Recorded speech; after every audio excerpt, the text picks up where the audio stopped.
prend tout de suite la direction d'Israël où nous attend à Tel Aviv Ofer Bronstein. Bonjour et merci à vous d'avoir accepté notre invitation.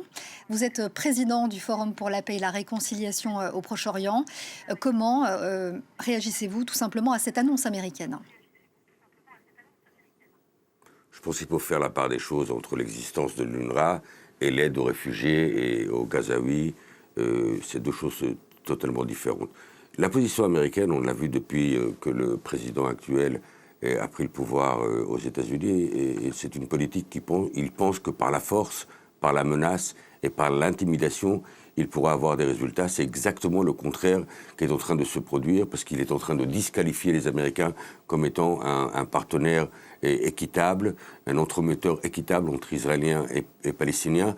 Il nous parle depuis des mois d'un plan de paix qu'il est en train de préparer, mais personne ne sait de quoi il s'agit.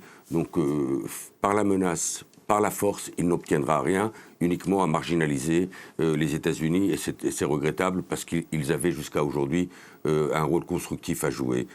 Quant à l'UNRWA et à la crise humanitaire à Gaza, la crise humanitaire à Gaza est une crise qui existe depuis déjà près de 70 ans.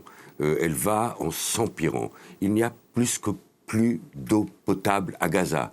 Il y a plus de 2 millions de femmes, d'enfants et d'hommes qui vivent dans cette plus grande prison à ciel ouvert au monde.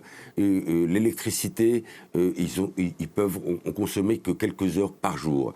Et maintenant, avec cette crise et cette mise à plat de l'UNRWA, c'est les enfants de Gaza qui ne pourront pas aller demain à l'école. Il y a déjà 70% de chômage auprès des jeunes à Gaza. Les Gazaouis vivent avec $1,50 par jour. Donc on va renforcer les extrémistes, on va encourager la violence, parce que les Gazaouis ne vont plus rien avoir à perdre. Maintenant, quant au problème des réfugiés, qui est le problème de fond, c'est un problème qui devra se régler par des négociations entre Israéliens et Palestiniens, mais aussi par des négociations régionales.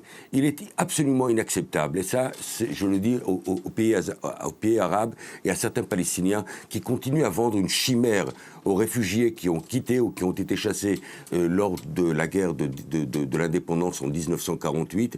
Il est impensable que tous ces réfugiés reviennent en Israël. On leur vend des chimères. Il est inacceptable que les réfugiés qui se trouvent au Liban, que les réfugiés qui se trouvent en Irak, que les réfugiés qui se trouvent en Syrie, qui ont d'ailleurs, l'année dernière, ont été lâchement et brutalement massacrés par le président Assad. Il est impensable que ces gens-là continuent à avoir un statut de réfugiés dans le monde arabe.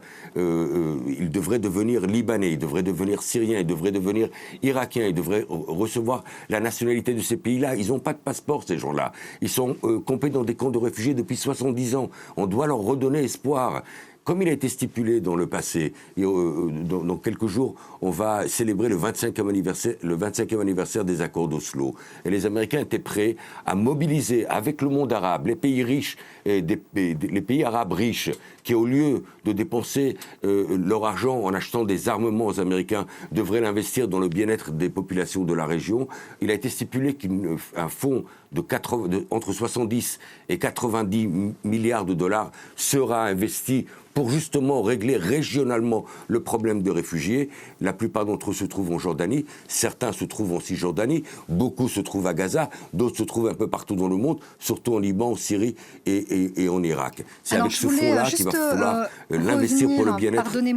Pardonnez-moi, je voulais juste revenir sur Israël, sa réaction à Israël qui se félicite de cette décision américaine. Est-ce qu'on peut se demander si finalement cette décision ne peut pas nuire à terme à l'État hébreu? Comment gérer toutes ces populations qui seront déscolarisées à l'avenir? Mais bien entendu. Bien entendu. Tout d'abord, ne font pas d'amalgame. Ceux qui se réjouissent de la décision catastrophique et stupide de la part des Américains, c'est une partie du gouvernement actuel israélien. Ce n'est pas les Israéliens et ce n'est pas Israël, parce que ça va à l'encontre des intérêts d'Israël, ça va à l'encontre des intérêts des Israéliens, puisque si ces gens-là ne vont pas pouvoir se nourrir, ne vont pas pouvoir boire, ils n'auront plus rien à perdre, et c'est face à Israël qu'ils vont se retrouver. C'est en attaquant Israël qu'ils vont chercher de l'espoir. Donc c'est contre-productif pour Israël. Quant à l'UNRWA, est-ce que sa fonction, 70 ans après, est toujours légitime? Peut-être pas. Pour votre réaction sur notre antenne sur France 24. Je rappelle que vous êtes président du Forum pour la paix et la réconciliation au Proche-Orient. À très bientôt.